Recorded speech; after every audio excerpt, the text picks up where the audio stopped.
I think um, I think it's very important to go easy on yourself. Even with the breath awareness, Jay, I think there's a tendency for some people who are overly analytical that when they follow their breath, they're not necessarily following it.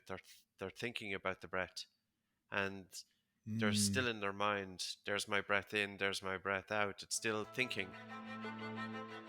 Welcome to the Hanu Health Podcast, where our mission is to help you to breathe better and stress less. On this show, we discuss a variety of topics and provide practical suggestions for improving health and well-being. However, none of the education, tips, and tricks provided should be taken as medical advice. Your medical doctor is your best bet if you have medical questions. Also, on this podcast, we interview numerous guests from diverse backgrounds, interests, and may carry some unique ideas. Hanu Health as a company does not endorse all statements provided by guests or condone all suggestions or protocols discussed. We just like hearing about cool people doing rad and new things. So sit back, relax, breathe, and enjoy the show.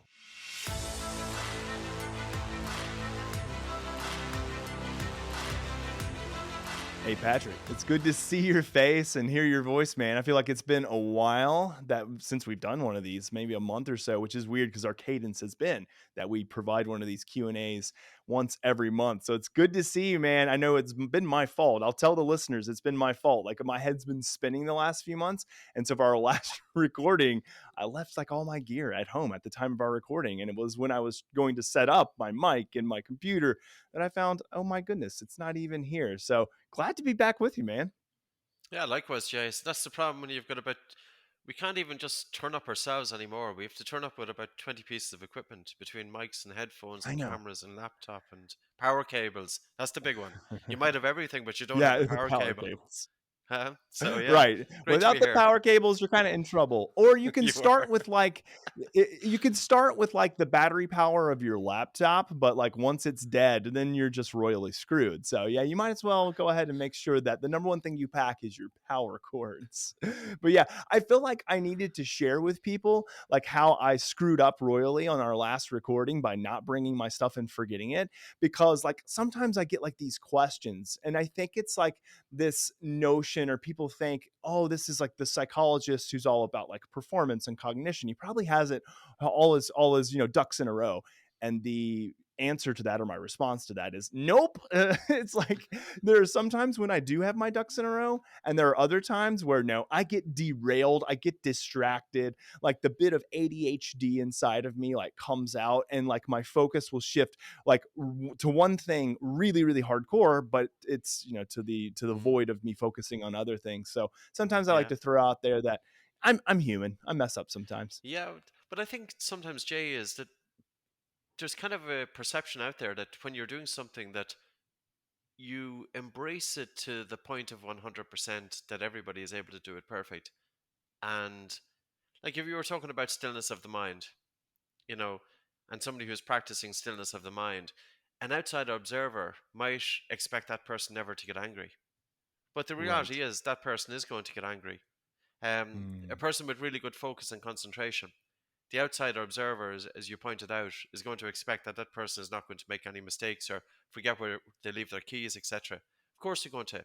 But I think it's the extent to which it happens. Right. Whereas if you Right. have somebody who is on the brink of turmoil all the time, there it doesn't take much to push them over the edge. Whereas somebody Yeah. who's more calm and collected, they can take a little bit more. And the same with somebody who's focused, they can handle much more before they start getting a distracted mind, as opposed to somebody with a distracted mind already. They're already forgetful. So I Yeah. think it's relativity, isn't it? No, 100%. It's one of those things that, again, for me, it's kind of like the stress guy, the psychologist. It's like, so there's almost like this thought of people that they throw different professionals or influencers or health and wellness gurus like on this pedestal of like, oh, I bet they don't experience as much stress as I do, or I Mm, bet that their response to stress looks totally different.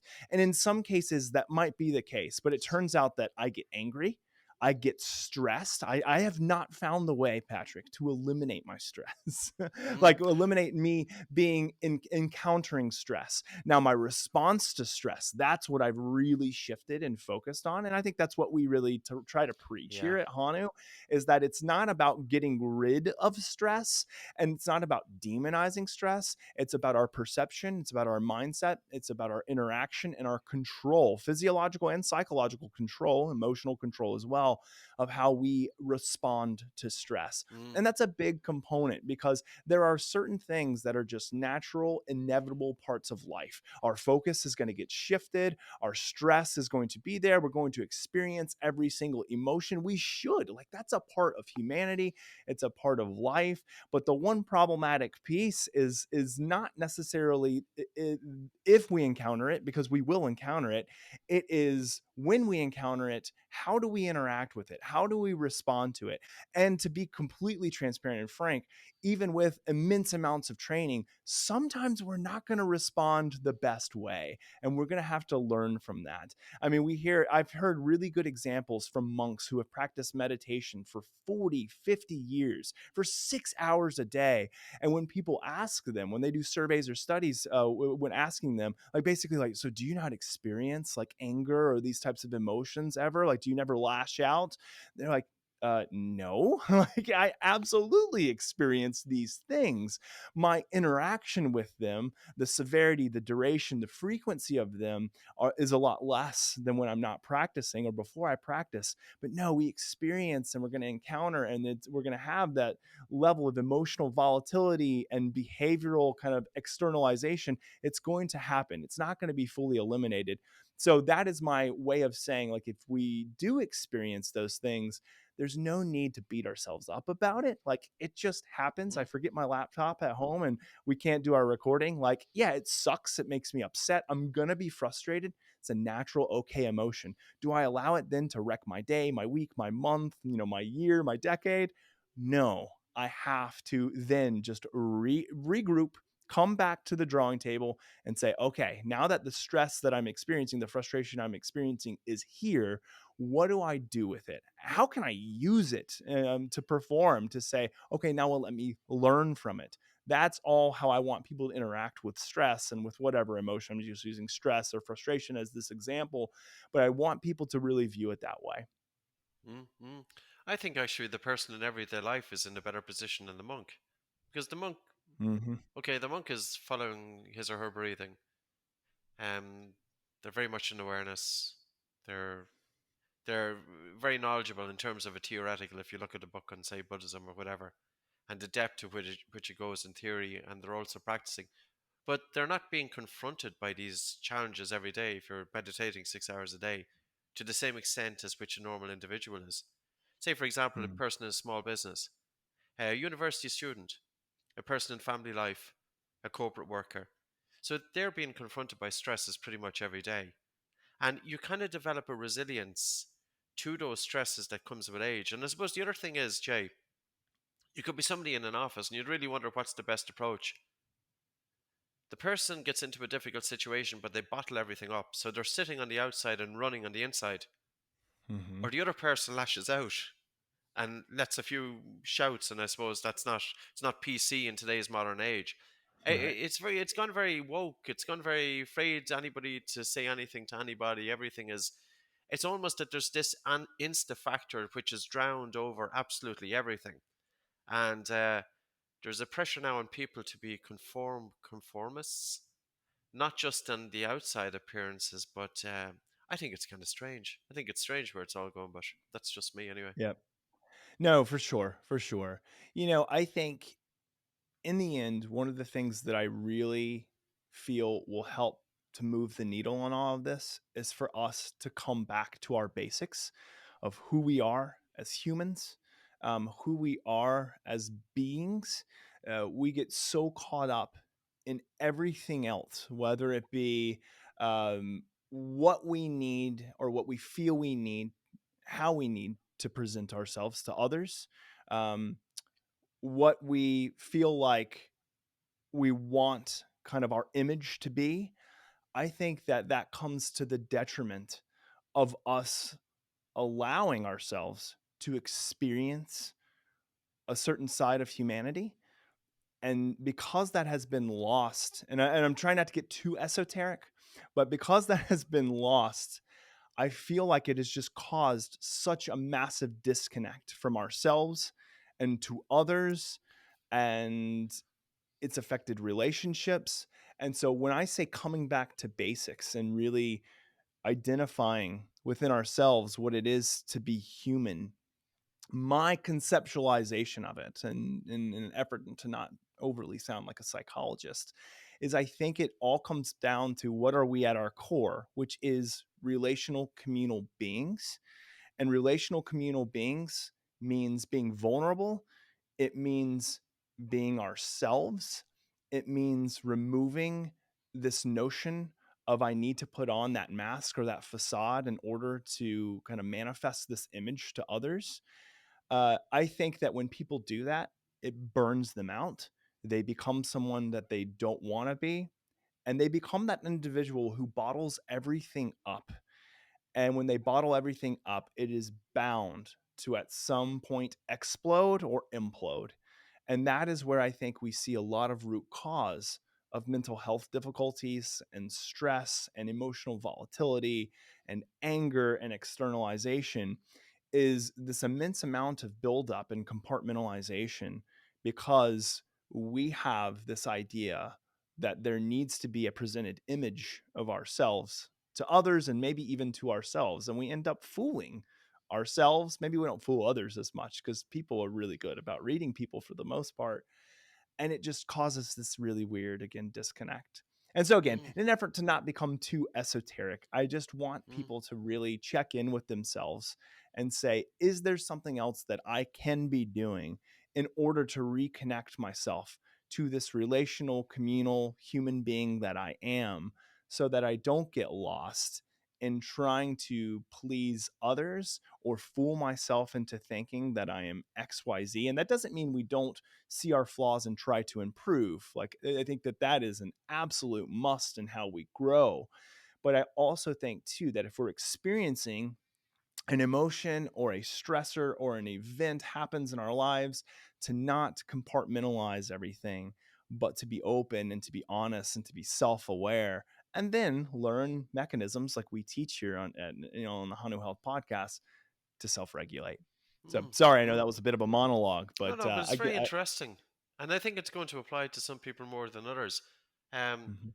could it be true by saying that the people who are more vulnerable to acting out according to the image that other people have of them is are young people and teenagers and people in their early 20s? People, I can remember growing up in a small village in the east coast of Ireland, and you almost act according to all of what the village members interpret of you. And in some ways, the best way to get some independence there is to get away from that village and to go into a totally different environment. Because when Mm, you go into a totally different environment, nobody has any preconceived notions of you. So you can be who you are. But I think the other thing is that when you're talking about checking in on yourself, and there's sometimes words that are bandied about, and breaking it down a little bit more. So, what does it involve? Checking in on it on yourself, and know thyself is the other one that's been around mhm, for thousands of for millennia. Um, is it really about paying attention to what's actually going on in your head?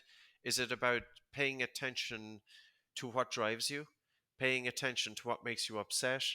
And that it's not that you're over analyzing yourself, but you get an idea of what makes you tick. And you also get an idea of how much wasted energy that you might spend on worrying and thinking about things that are never going to happen. You know, being here and wanting to be over there. Um, that kind of that check in, because I always wondered about the word awareness. Again, we hear mhm. awareness all the time.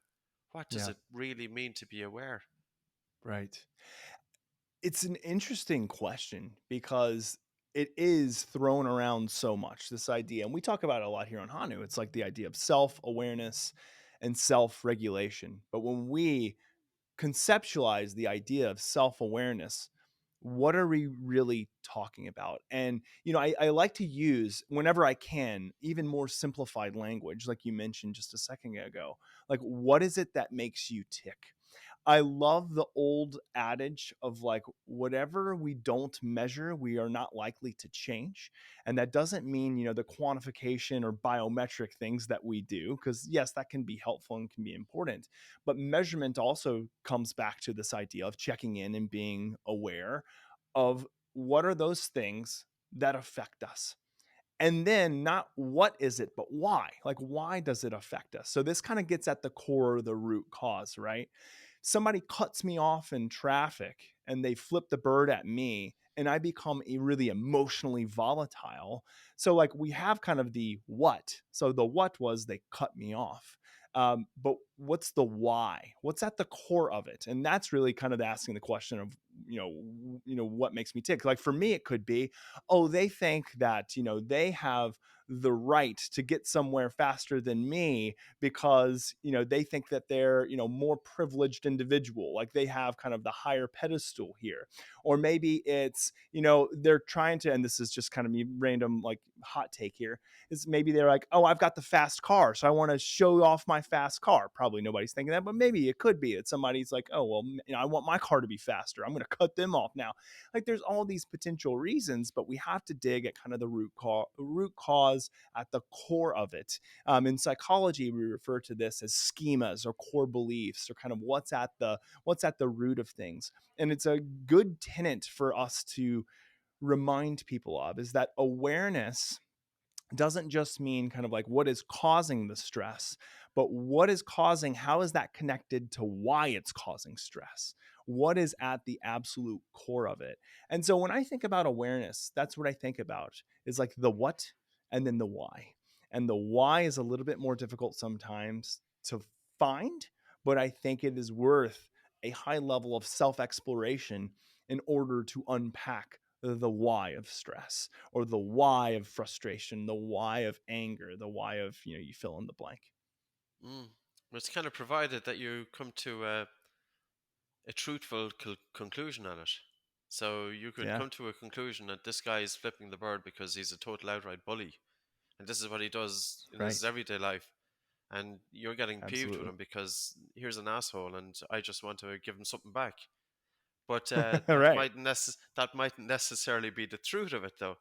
And it's so complex. And I often wondered, why many of us have developed an interest, and you very much formally into psychology, Mhm. and I developed an interest very much in bringing a stillness to the mind in terms of breath work, was because Mm. we had those issues ourselves.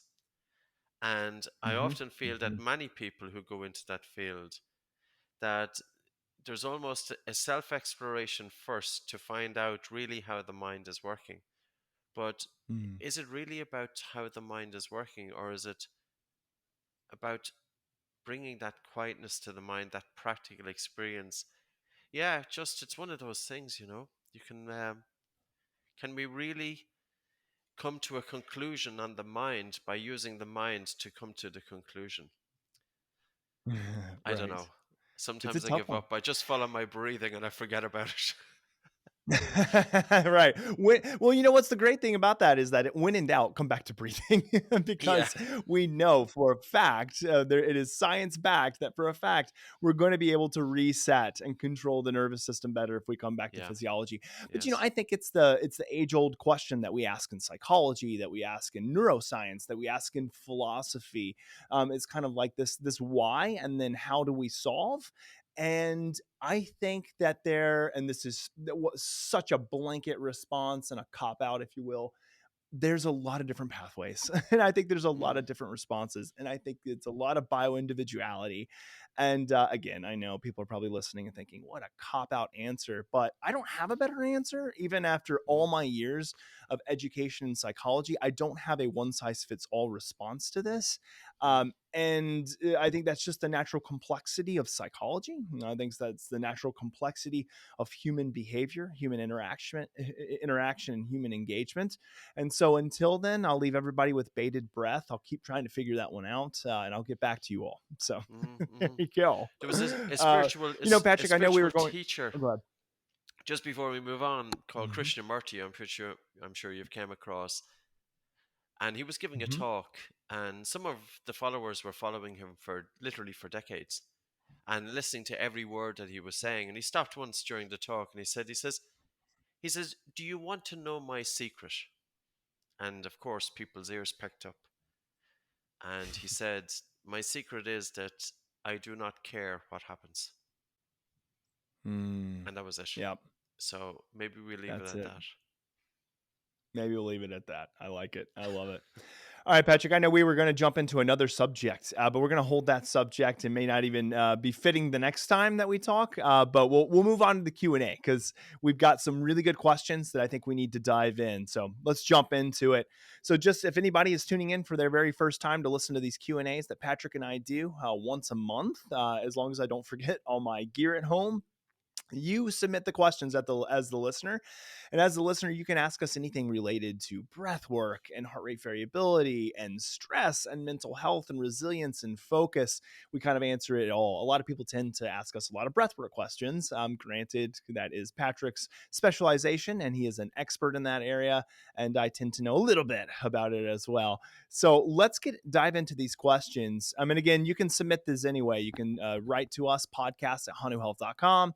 You can submit a question on Instagram, on any other social media outlets, anywhere you have access to us, send it your way. So this first one is a really good one that I am excited to talk about. It's a bit of a lengthy question, so I'm going to ask the question and then we'll probably have to break it out in phases on how we respond. So this comes from Daniel. So Daniel, thanks for asking this question. Daniel says, I have a breathwork question. I have dealt with anxiety off and on and have tried to use breathwork to raise my HRV. One of my symptoms, though, is that I have trouble breathing when panicked, and bringing my breath to the forefront while doing these exercises seems to be counterproductive, giving me more stress than less. I can usually raise my HRV through a 3 to 4 minute session of breathing, 4-7-8, which is 4-second inhale, 7-second hold, 8-second exhale, but then it returns quickly to the lower levels. So basically, what he is asking is this normal that when he's anxious and when he's experiencing panic, that when he turns to the breath, it leads to more anxiety? It doesn't actually reduce his stress response. We'll answer, and I can comment on the HRV aspect next. But I'm very curious, Patrick, if this is something that you've run across when people get really anxious or panicked and then they turn to breathing, it makes them more anxious than panicked. And then probably the second part to that question is what would you do differently, or what would you do to modify your approach? Yeah, it's I don't think it just happens when the individual places their attention on their breath when they're feeling panicked. Many people with anxiety, Mm, once they place attention on their breathing full stop, it can bring on the anxiety. I think it's very important to realize that with people with anxiety and panic disorder, it's a very individual thing. And the only way you know how you react to breathing exercises is actually to try them. And even when I'm working with somebody with anxiety, I kind of know things to be looking out for, but I don't know how the person is going to react to different breathing exercises. I would go with a few things. So, a person coming into me with anxiety, because I forgot the questioner's name there. Number one is I would be looking at Daniel. their sleep, Daniel. And I think it's really Hmm. important to get sleep quality right. Number two Hmm. is that when they feel everything is going okay, is literally then to be practicing slowing down breathing. And always think about the Hmm. exhalation. Always think about slowing down the speed of the exhalation and the signaling from the body up to the brain. And pay attention as well to your own breathing patterns, because 75% of the anxiety with population have dysfunctional breathing. That's according to the literature. But we see it. You Hmm. know, when I see groups of people coming in, and when I look at breathing, it can be irregular, it can be a little bit faster, a little bit upper chest, and that's all it has to be, you know. Sometimes people feel that they have faulty breathing if they're in a panic attack. Of course, panic attack, but that's the extreme. But everyday breathing can Yeah. be faulty, even if it's just subtle differences. Now, again, we're not looking for perfection here on breathing either. because that can generate its own anxiety. So I think the one Yes. thing that I would say to Daniel is nose breathing all the time, in and out, and definitely practicing it when things are going pretty well. If you get Yeah. anxious when things are going well, do small breath holds. So you don't have to focus on your breathing to do breathing recovery. So, for example, if you take a normal Mhm. breath in through your nose and out through your nose, pinch your nose and hold your nose, and count for 5 seconds. Five, four, three, two, one. Let go, breathe in through your nose. Breathe normal then for about 10 to 15 seconds. And that can help to stimulate the vagus nerve because it's almost that you're extending the exhalation, but you're not. You're holding the breath after an exhalation, which is by itself extending the exhalation, which in turn then can help to bring you calmness. Mhm. Um, I would try different strategies, lying on your back, bringing breathing, not just looking at breathing from a one dimension. Again, a little bit like the mind, breathing is a little bit more complex, um, without having to overdo it. Mhm. But certainly, nose breathing, gently softening your breathing, playing with that, slowing down your breathing. I think that Yeah. 478 is what Mhm. came from Andrew Weil or Andrew Weil originally. Mhm. So, and that's not always going to be an easy one Right. either to do because breathing in for 4 and holding for 7 and breathing out for 8, you're talking about 19 seconds. You're talking about changing the respiratory rate down to 3 breaths per minute. Can you imagine Yep. if I was feeling panicked and the drive to breathe and my breathing is faster and harder, and at that point the respiratory rate might be 20 breaths per minute, it might even be faster, and you're automatically then trying Mhm. to slow it down from 20 breaths per minute right down to 3 breaths per Mhm. minute. So Yes. I do think if you're panicked, always think about taking it to nose slow and low. Don't necessarily Yeah. count it because if you're counting it, you feel that you have to stick to this prescription, but you will only be able to stick to something depending on your own breathing patterns. Slow down your breathing and slow it down relative to what you're already doing. And even if you slow it down by 10 or 20%, you're still making some progress. And the other thing is that most people, or many people with breathing problems, it's very common that they have perfectionist tendencies. And here, Mhm. what we do is just gently play with it. And sometimes just bring your attention onto your breath and soften your breathing and soften it to the point of a tolerable air hunger and to go Mm. with that. Mhm. Yeah, I love that response, Patrick. And there's a lot that came up for me, both questions and then also my response to that as well, because this is not uncommon with people who have pretty significant anxiety. One of the points that you made that I loved is if we know that physiologically, when we are under duress or we're feeling distressed, stress is heightened, we'll even use Daniel's word of panicked. I mean, that's again kind of on the far end of the spectrum of stress. If we put stress on a spectrum from relaxation, on one end, panic is on the other end. One of the things that we know is that physiologically respiration rate is going to significantly increase. And so if somebody is breathing, let's say at an average rate of 14 to 16, and they get up to, let's say, close to 20, and then immediately we try to drop them to 3, the delta there is too large. The delta is too large. And what can happen then, unfortunately, is that the body it puts the body in even more of a stress response. So what we see is that it can cause significantly more enhanced anxiety because we've shifted it too far. It's very similar to when we think about the homeostatic mechanisms of blood pressure. What happens if you're sitting and you stand too quickly, and we have a fluctuation in this in baroreceptor change from that response? What we see is that when blood pressure changes too quickly, people get fainty, people get a little bit dizzy, they might even get a little bit nauseous. And that's because we know that if we're trying to regulate our physiology, we don't want to make too fast or too extreme of changes. That's not the way our physiology works. So I think it's really, really good that you noted that. So my recommendation too is that let's not change it from an extreme. Let's say you're at 20 down to 3, but let's modify a little bit differently. And that's going to vary. The reason I'm not giving a range is it's going to vary. I've seen that for a lot of people, around 6 breaths per minute is still pretty doable. Will that take away kind of that panic or that anxiety immediately? potentially, but not all the time, which leads me to kind of my next point that you made that I think is really important to hone in on, which is we don't want to rely on these change agents or mechanisms solely when we're trying to use it to change a response that is, again, kind of more significant or more extreme, like panic or anxiety, which means that we need to have that response already conditioned. If we just utilize it under those conditions, it's bound to be troublesome. But if we practice it in more, let's say, quote unquote, relaxed conditions, when people think, oh, well, I don't really need it then, right? Because I'm already relaxed. The point is not necessarily to enhance a more of a relaxation response, it's to condition the nervous system. It's to condition the nervous system over and over and over again so that when you throw it, that mechanism or that change agent or that therapeutic, when you're under duress, it says, I know what you're doing.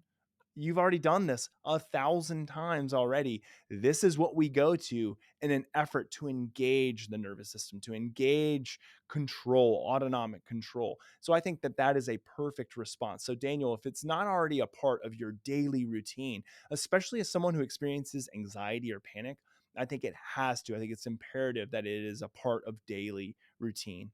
The one thing that I also wanted to comment on was the whole idea of performance anxiety. I think that that's a huge one, and it's no need to beat a dead horse that performance anxiety will inhibit your ability to regulate your nervous system. What is at the core of performance anxiety? It tends to be cognition. So it's the idea of we can inherently change our physiology by regulating our breathing rate. So that's a physiological process. However, if we have if we have cognition going on and on and on, it can override what's happening in our physiology. That's how incredibly valuable and important cognition is to this whole thing. It can override it. What do I mean by override? When I say override, I'm talking about this idea that if you are panicked or you're having in a state of anxiety and you change your breathing and you keep cognitively telling yourself like stress less, stress less, stress less. This is what we're doing. We're not going to experience anxiety.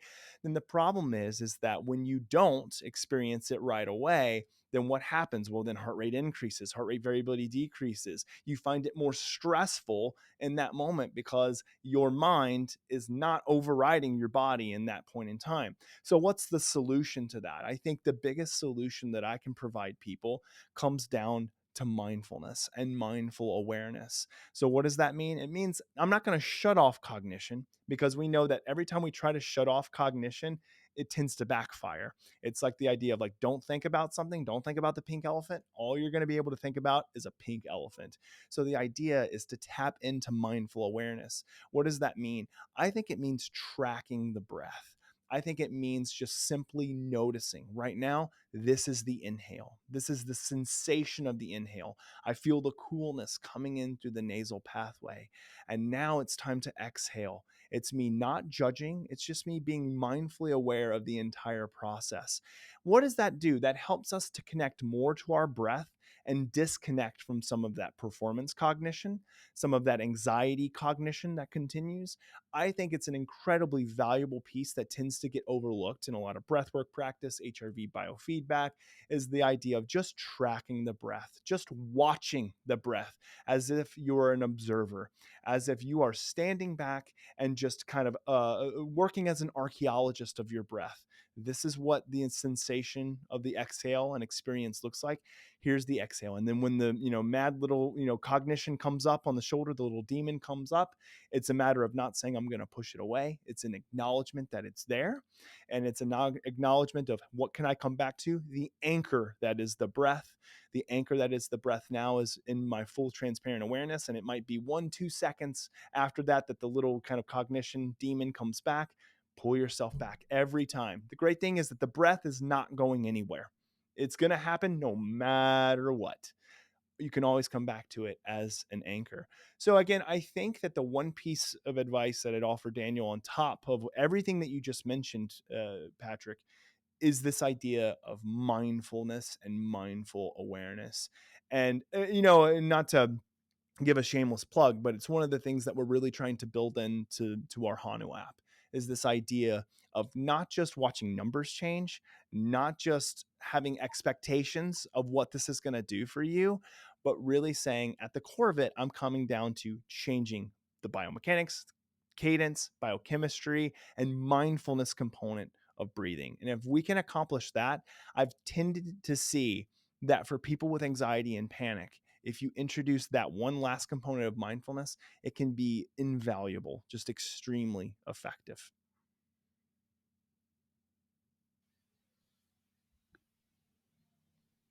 Sure. Okay. Sorry. Are we lagging, Patrick? You can still hear me? Perfect. Okay, cool. All right. So yeah, well, James, I'll have you cut that little pause out. But yeah, the one thing that I was gonna say, and this is kind of the second part of the question, Patrick, and I'll just respond really quickly to it. Daniel talks about raising HRV, through a 3 to 4 minute session. He's able to do that, but then like as soon as he's done with HRV training, he sees his HRV go back to normal. It doesn't stay up. And what I would say is that is a normal process. Like when we see an enhancement of HRV, and then it returns to normal, like that is a normal behavior. So the evidence of, let's say, autonomic nervous system change is that there is this raise in HRV, there's this lowering of respiratory rate, there's this lowering of heart rate. But then again, when we return back to normal, that's where we should be. Now, a raise in HRV and a staying raised in HRV can occur, but really it's like when we see a dip compared to our normal baseline and then we get back to normal. If we continue to see dips, then that's where I say keep training, keep working on that component. But if we raise it significantly higher and we return back to normal, that's actually what we're looking for. So I always tell people in the field and the work of biometrics and heart rate variability, normal is better. So whether we get really high compared to normal and we return to normal, that's fine. If we're dipped and we come to normal and we stay at normal, that's good as well. If we dip, come to normal, and then go back down, well, that's where we can continue to practice and see if we can regulate back up to our normal range. So that's all I'll have to say there on that. Patrick, anything else to add on kind of like anything else people can do for, anxiety, panic, or do you feel like we covered that one pretty well? I think I think it's very important to go easy on yourself. Even with the breath awareness, Jay, I think there's a tendency for some people who are overly analytical that when they follow their breath, they're not necessarily following it. They're thinking about the breath, and they're Mm, still in their mind. There's my breath in. There's my breath out. It's still thinking, and that can be normal. And even to go with that, because at least you're replacing any worrying thoughts with the fact that you're following the breath, even though you're thinking about it. Um, I know when I started off with following the breath, going back 25 years ago, there's times you make good progress and you think that you have it, and then there's times that life gets in the way and you realize you don't. And but I would yeah. say overall though, it's a tremendous journey, and Yes. it's something brilliant for every one of us to take into our lives. So your mention about HRV was very interesting there. So I have a question. Say for example, one of the listeners then has your device and they measure their HRV and they say, okay, they go in on Google, and for Google for their age, their HRV should be X, but their HRV is on the floor. Should Hmm. that person then, what approach do you think is best for that person? Because they know themselves, they're after looking at Google, and now there's this thing that, Jesus, I'm almost dead. My HRV is not where it should Right. be. What do I do Right. there? What does that person do? Yes. Very good question. First things first, right? Don't go to Dr. Google. Don't go to Dr. Wikipedia. And easier said than done. We have access to all this information, but sometimes too, we have to leave it to people, who are experts in that field to be the interpreters of that information. So, what I would say to this is that when it comes to heart rate variability, there are normative. Let's say this is the best way to put it. There are norms because that data have been collected, but there should never be a normative comparison. And the reason being is because norms doesn't tell the full story. Norms just says, "Hey, this is kind of where it falls for, an average of people within whatever your age group or your gender or whatever it may be that we're comparing to." That's all a norm's giving you, but it doesn't provide a level of interpretation.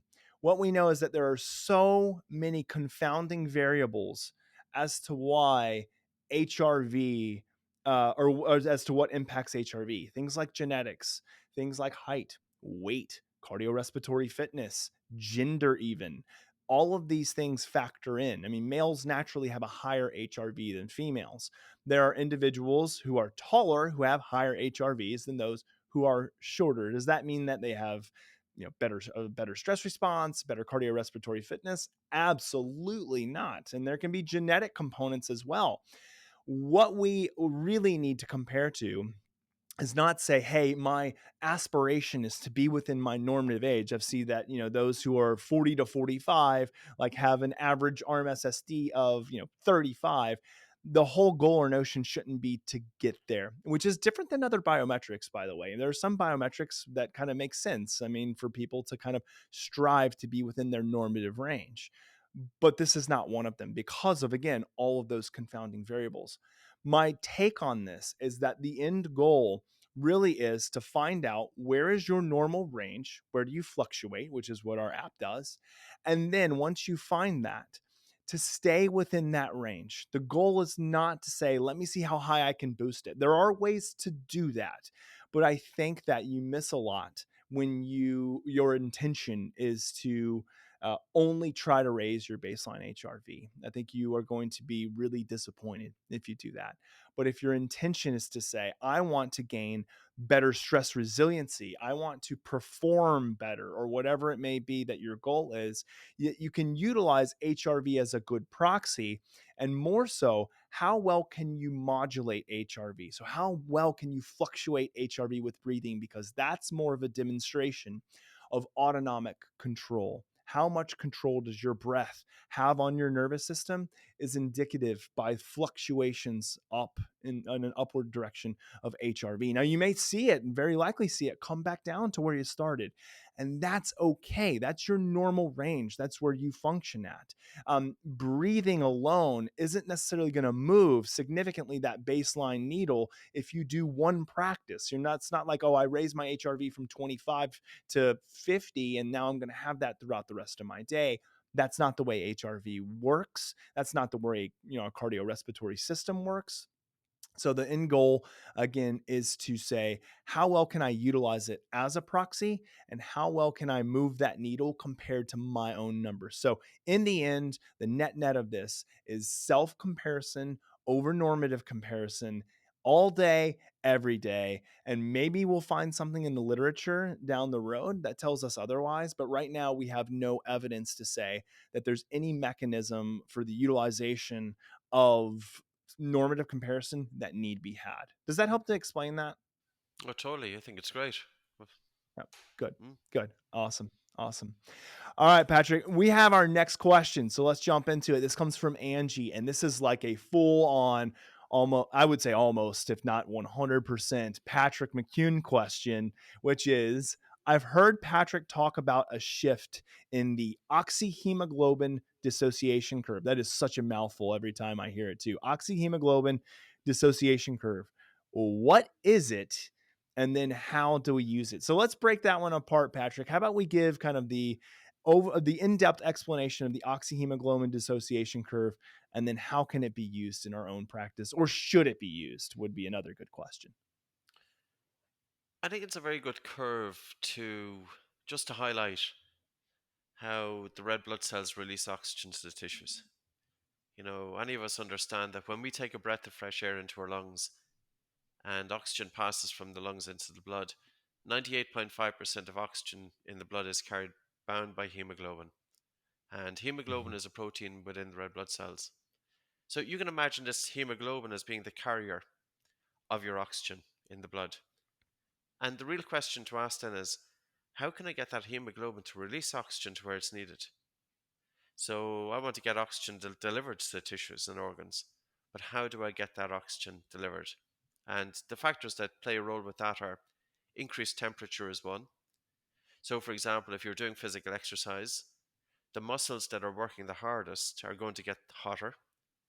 And those muscles, because of the increase in temperature, will the affinity of hemoglobin for oxygen lessens. In other words, hemoglobin is going to release oxygen to those working muscles. I think the human body is so intelligent that, you know, when you really think about it, oxygen isn't delivered equally throughout the body. So if you're going for a run, it's the leg muscles that are going to need more oxygen. And the more you move those leg muscles, the hotter they become, but they also become hypercaptic or hypercarbic. Mm. So they're generating more carbon dioxide. So the increased carbon dioxide, then the dropped blood pH, more oxygen gets delivered to those muscles. But I remember this. I remember I was giving a course for people with anxiety and panic disorder going back about 10 years ago, probably more. I had a really analytical person inside in the classroom and having her do the exercises, and she wasn't quite getting it. And she wanted to know about the oxyhemoglobin dissociation curve. So, what I was on the board explaining to her. And once I went through that, then she got it because this is a curve that's in, you will Mm. find this in any respiratory medical textbook, or if you go to, for example, Dr. John West's, it's a very popular book he has called Respiratory Physiology. A lot of medical doctors will read it. And the oxyhemoglobin dissociation curve has got an x axis and a y axis. And in the vertical axis, that's your blood oxygen saturation. So of all of your Mhm. hemoglobin, what's the fraction of it that's carrying oxygen? And normally our SaO2 is between 95 to 99%. And then the horizontal Mhm. axis is the partial pressure of oxygen in the blood, which is determined by the partial pressure of oxygen from the lungs, which in turn, of course, is determined by gas exchange, atmospheric pressure, and 21% of atmospheric pressure, etc. So the curve itself then is normal conditions, body temperature, pH, CO2, etc. But the simplest way to think of the curve is based on the Bohr effect. And the Bohr effect was written by a Danish physiologist called Christian Bohr back in 1904.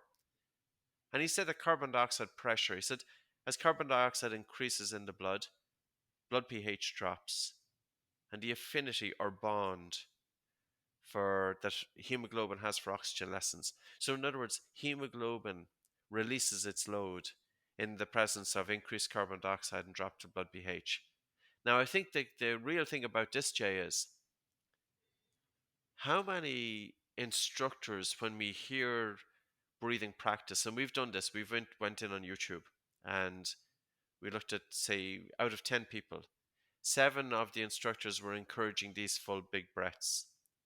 So, Mhm. for example, if you were encouraging your student to take a full big breath and down to 6 breaths per minute, but filling their lungs, that individual could have a tidal volume. They may be breathing in 3 liters of air in that one breath and six Mm. breaths per minute, so they're breathing 18 liters of air per minute.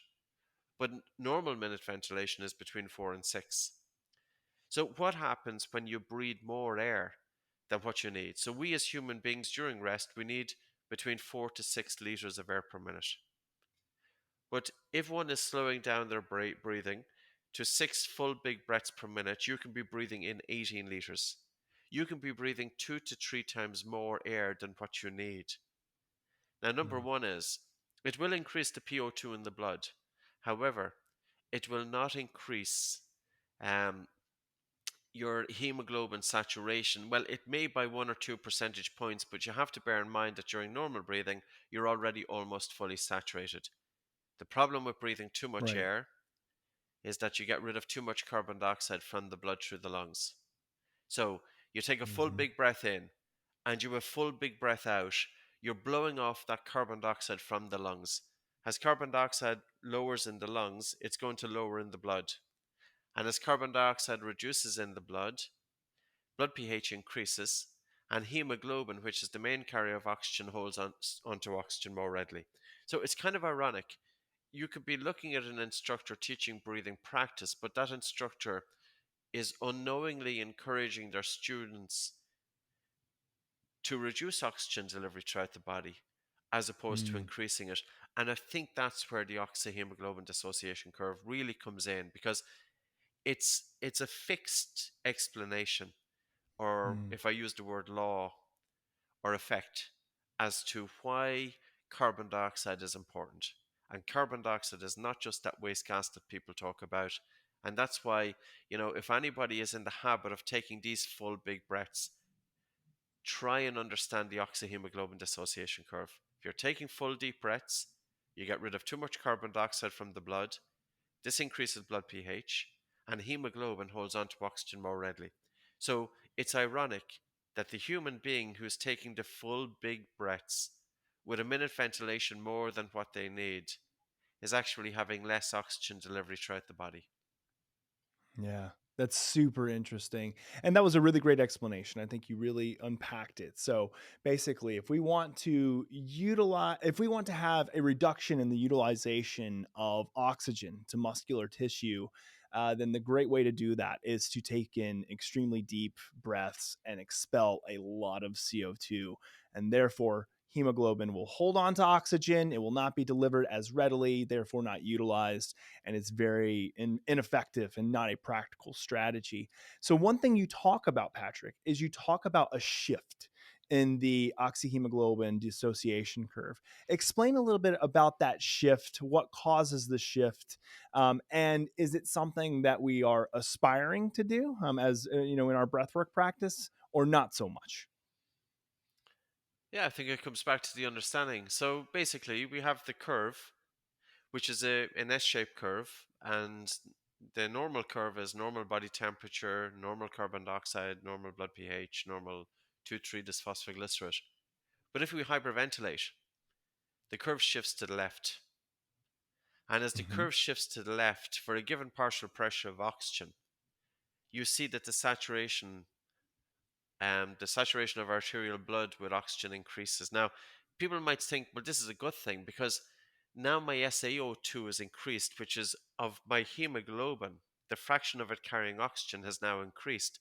But you have to bear in mind, the reason that hemoglobin saturation has increased or blood oxygen saturation has increased is because the hemoglobin is holding on to oxygen and is not releasing Right. it. Patrick, let me clarify to you. Did you say SaO2? Yes, yes. So there's Is two. that the So same we have. thing as SpO2, or is that different? It's pretty much no. It's very very close. So basically, when we're measuring SpO2, we're using pulse oximetry, and Got it. this is Hmm. applying the peripheral blood vessels. So SpO2 gives us a pretty good guideline of the SaO2. But in a hospital Right. setting, a doctor will be looking at SaO2. Well, they use SpO2. So SpO2 is not perfectly accurate, but it's pretty good indicator. And Got it. Okay. yeah, Makes sense. so, and then if you think about doing then breathwork practice, if you want your hemoglobin then to release oxygen more readily, and this comes back to the Daniel's question as well earlier on, you know, how about a gardener who's doing physical exercise all day long, and they're doing physical exercise, they're moving their muscles, their muscles are getting hotter, they're increasing production of carbon dioxide, blood pH is dropping, and if the gardener has his mouth open or her mouth open, there's not going to be a whole lot of effect in terms of the oxyhemoglobin dissociation curve. But if that gardener does all of their physical exercise with the mouth closed, carbon dioxide will increase in the blood because the nose is a smaller Hmm. entry and exit to the mouth. So there's more resistance imposed to your breathing by breathing through the nose than through your mouth. So you do your physical Hmm. exercise with the mouth closed, carbon dioxide increases, blood pH drops, and the oxyhemoglobin dissociation curve shifts to the right. Hemoglobin Hmm. affinity for oxygen lessens. So the gardener who's doing their physical exercise with the mouth closed is going to be better oxygenated, especially the working muscles, than the gardener who's doing their physical exercise with their mouth open.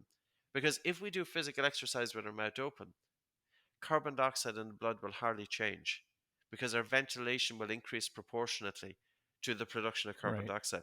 And this points back to Jay. You go for a fast walk with your mouth closed, you feel an increased air hunger. The increased air hunger Mm-hmm. is telling you that carbon dioxide is increased in the blood. So, coming back to Yes. Daniel, if you want to do breathing exercises and you don't want to pay any attention to your breathing, go for a fast walk with your mouth closed. Go for a light jog with your mouth closed. Because even by doing that, you're exposing your body to an increased carbon dioxide in the blood. And the premise here is that you want to reduce your body's chemosensitivity to carbon dioxide buildup. Hmm. And by doing that, With a reduced chemosensitivity to carbon dioxide, your breathing is going to be lighter and slower. So yeah, I think it's a nice, interesting play, like the understanding of carbon dioxide. Yes. And I'd like to make one more point as well. I often think about the person with anxiety coming in, and very often when you look at their breathing, you'll see that their breathing is a little bit shallow. They're Hmm. breathing more with greater use of the upper chest muscles and reduced recruitment of the diaphragm. Right. And we have to ask the question, why does that person breathe shallow? That oftentimes that person is breathing shallow because they feel air hunger. And then why is that person feeling air hunger? Well, they're feeling air hunger because of poor breathing from a biochemical dimension. So, Mm. if we start working with that person and just focus on bringing their breathing from upper chest down to diaphragmatic breathing or greater recruitment of the diaphragm, but if we don't address their breathing from a biochemical dimension, they will continue feeling that air hunger, so their breathing goes back into the upper chest. So, Hmm. in order to improve the biomechanics, or at least breathing from a biomechanical point of view, we have to eliminate or at least to address what's actually causing them to upper chest breathing. Is it because of air hunger? Is it because of increased chemosensitivity to carbon dioxide? So, the whole premise again is you practice breathing less air for short periods of time to improve CO2 tolerance. The respiratory rate starts to normalize. Tidal volume normalizes, minute ventilation normalizes. The individual then feels, more comfortable breathing. They don't have that air hunger because the one thing that people will often say is, I just feel that I cannot take a satisfying breath. Sure. Yeah. Yeah, that was a great explanation, Patrick. That's awesome. Now, when I'm doing my breathwork practice, I'm going to be thinking about the little Patrick voice in my head saying, "No, we don't want that left shift in the dissociation curve. We want the right one." So yeah, quit trying to expel air so fast, Jay. So yeah, I like that. But I think it was a good representation, and hopefully that does unpack kind of that educational component for people, so that when they hear us talk about, and especially you talk about, a shift in the oxyhemoglobin dissociation curve, like it makes sense. And then it's all really all about oxygen utilization and how we can leverage kind of the pace of breathing and the biochemistry of breathing as well. And more importantly, I would even say to benefit our overall utilization of oxygen. So that's awesome, man. Great for that response. Angie, I hope that helps. I think that was a really clear explanation. And now you will always know when you hear Patrick use that phrase, the oxyhemoglobin dissociation curve. You'll know what it is now, which is great. Awesome. One more question, which is really funny that we talked a little bit about this idea of performance and athletics and exercise and nasal breathing. And I find this is a really fascinating one because it applies to me as well. And I have my own thoughts and ideas, but really ready to unpack it. It comes from Tim. And this is what Tim asks. He says, I am training for a triathlon and find breathing while swimming quite difficult. I've tried to breathe only through the nose, but this seems almost impossible. Have you ever seen or heard of any nasal swimmers? Also, will helping my CO2 tolerance help me with the swim portion. So this is interesting. Tim is a triathlete, so obviously 3 sports that he's participating in: swim, bike, run. He's saying, I'm trying to really like better my swim. I just find breathing during swimming very difficult, which it is a very different transition from other types of practices. He tried out nasal breathing with swimming, which is a very interesting subject that we can talk about. But he said it seems impossible. He wants to know, Patrick, have you ever seen anybody do this? And I have my own thoughts. I really want to hear yours first. But have you ever seen anybody do this? Is this even possible? Or should he be thinking about something different in regards to training as a swimmer, as a triathlete with nasal only type focus? So, what's your thoughts Yeah, there, Patrick? people in the past have told me they've been able to do it, breathe through their nose Wow, during swimming. that's Um, incredible. I'm not so sure, to be honest with you. And Yeah. just on the basis that you're breathing through your nose, you're going to be inhaling that water into your nose, into your nasal cavity. It becomes uncomfortable. So, Hmm. and the other thing to bear in mind is that swimming is the one sport that actually will improve your breathing patterns. You know, Mm. if we consider if an individual is swimming on top of the water, and ideally, of course, their face is in the water, the individual has water pressing up against their body. This in turn is creating a resistance to their breathing. So the individual then is working harder to take each breath. Hmm. But not Makes only that, sense. but their face is in the water, and they're not going to be coming up for so much air. They may take a breath every 3 strokes, or a good swimmer can actually do the entire 50-meter pool with Hmm. one breath. These would be Mm. elite Hmm. professional swimmers. I think swimming is a very, very good sport in improving breathing patterns. Traditionally, children with asthma were often encouraged to go swimming. And if you see Mm. kids in the swimming pool, they throw a diving stick into the pool. They go in after the stick. They're holding their breath. It's a slight stress to the child, and of course, they actually get a Yes. lot out of it. They're building up. Yeah. They're increasing their CO2. They're improving their CO2 tolerance. They're helping to open up their airways. They're increasing blood flow to the brain. They come back up, and they're gasping for breath, but they recover. Hmm. George Dallam has done some research on nasal breathing in athletes, and he is a triathlete, but he also coaches triathletes at the top level. He's based, I Hmm. think, in Colorado State University, and his 2018 paper was that he got 10 recreational athletes and he had them breathe exclusively through their nose for 6 months, and then he measured their performance with nose breathing versus mouth breathing. With nose breathing, they were able to achieve 100% of their work rate intensity, but with 22% less ventilation. Wow. Carbon dioxide in the blood was 44 millimeters of mercury with nose breathing, and it was 40 millimeters of mercury with mouth breathing. And the fraction of expired oxygen was less with nasal breathing as with mouth breathing. So it comes back to Tim's question: Mm. what can I do in terms of breathing in the pool? Well, I suppose the one thing in the pool is that what you want to do is to reduce hydrodynamic drag. Every time that you have to take a Hmm. breath in the water, you're losing propulsion. So it's almost that you want to be as streamlined as possible. And to be streamlined as possible, how many strokes can you do before you need to take a breath? So instead of taking a Mm. breath every 3 strokes, maybe take a breath every 5 strokes or 7 strokes. However, for you to do that, you need to have good CO2 tolerance. And Yes. it's not just about training your breathing in the pool, it's about training your breathing outside of the pool. So you can be doing breathing exercises during rest, but also jogging with your mouth closed, making sure your mouth is closed during sleep, and gently softening during rest, softening your breathing to the point of air hunger, doing breath holding. This in turn will reduce your body's sensitivity to the buildup of carbon dioxide, because the primary stimulus to breathe is not oxygen, it's carbon dioxide. So you can imagine the athlete, and they're swimming across the water, and they're feeling the sensation of breathlessness. What is driving that? Well, one factor is carbon dioxide buildup. But if you have an athlete with a strong sensitivity to the accumulation of carbon dioxide, they're going to be more breathless. So I would say is, improve your everyday breathing patterns, switch to nose, light, slow, and low breathing. Because Yes. how you breathe during physical exercise is going to be determined how you breathe during rest, and how you breathe during sleep is going to be determined how you breathe during wakefulness. We can't Yeah. suddenly expect our breathing to automatically fix itself during physical exercise if we have faulty breathing patterns during the day.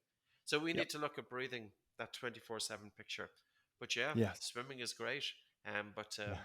yeah, work on breathing too. Yeah, great thoughts all around. And I concur with everything. It's like, it's the idea as a psychologist is like, we can't expect to improve mental health with 1 hour of therapy every single week, but we don't do anything else other than go to that one therapy session. Will it help? Yes. Will we see a significant move of the needle compared to if we did other type of work and practice outside of the therapy session? Not nearly as much. So I think it goes to your point that practicing these and, of course we're going to pitch oxygen advantage as a primary mechanism of increasing CO2 tolerance. I think it's a great way to do that. That is going to help you to become a better performer in swimmers. Switching to nasal breathing only is a really great way to do it. Now, does that mean you need to be a nasal breather only during swimming? Like, not necessarily. Again, like, if they're out there, they are few and far between, even amongst people who have really high CO2 tolerances. The ability to get air in through the nose, especially if you're trying to reduce drag and you're keeping the head really close to the water and your nose is barely coming out, you're going to get a nose full of water, and that's going to derail everything. You're going to Mm, stop swimming after that. So for you sure. really want to be cautious and to be careful with those Mm, types of things. But I love this idea of like, if we practice outside of the swim session, it's going to make us a better swimmer. And swimming in and of itself, as you mentioned too, is also going to help us be a better breather outside. So it's working in tandem with one another. So Tim, I think that's going to be really helpful for you, is to really implement a CO2 practice, or a training, a CO2 tolerance type practice. It's going to make you a better swimmer, and I think that swimming is going to make you a better breather. So I love kind of, again, how they work in tandem with mm. one another. So Like yeah, there's great another thing question, as great well, which response. Jay, which points into what we were talking about earlier on. Sometimes there's a perception that everything is black and white. When we do physical Yeah, exercise, during the low and moderate intensity activity, have your mouth closed. But there's a point at yep, which you have to open them out. Sometimes people send me in an email. I've read your book and I've been practicing everything. I'm doing sprinting with my mouth closed, and it's almost that I'm turning blue. And I'm coming back and I'm saying, we do advocate nasal breathing because it nose is the organ which does all of the work. But there is a time that you cannot get all that air. And of course, it exactly. depends on your boat score, it depends on your fitness, it depends on the size of your nasal airway. So it's not Right. about excruciating nasal breathing, it's about Exactly. nasal breathing, but with comfort. Patrick, if I tried to do a nasal only, like zone 5 high intensity interval training practice, like I have really good CO2 tolerance because of my practice. It would be very difficult, if not impossible for me. I might pass out if I try to do nasal only the entire hit training. I actually, I don't want to try that. That sounds excruciating. Like my heart rate's up at like 175 and I'm breathing nasal only. Oh yeah. Good luck, Jay. I'm probably going to pass out in the middle, of the courtyard out there throwing kettlebells around. Probably not a good idea. So I think there's times and there's situations and there's knowing limits. If you're getting blue in the face or if you passed out a few times, let's dial that back a little For sure. bit. But, yeah.